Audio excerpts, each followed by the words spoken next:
রাজধানীর শেরেবাংলা নগর থানায় অপহরণ মামলা করেছেন সংসদ সদস্য আনোয়ারুল আজিম আনারের মেয়ে মুমতারিন ফেরদৌস ডরিন। তবে মামলায় কাউকে আসামি করা হয়নি। এর আগে বিকেল 5:15টায় শেরেবাংলা নগর থানায় যান ডরিন।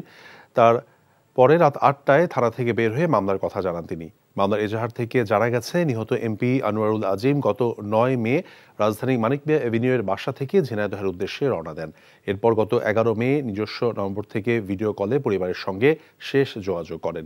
এরপর আর তার মোবাইল নম্বর খোলা পাওয়া যায়নি। পরবর্তীতে গত 13 মে নিহতের ভারতীয় সিমের নম্বর থেকে হোয়াটসঅ্যাপে মেসেজের মাধ্যমে জরুরি কাজে দিল্লি যাওয়ার কথা জানান বলে উল্লেখ করা হয়। এছাড়া সাথে ভিআইপি রয়েছে উল্লেখ করে দিল্লিতে অমিত শাহর সঙ্গে বৈঠক রয়েছে বলেও এজাহারে উল্লেখ করেন মামলার বাদী।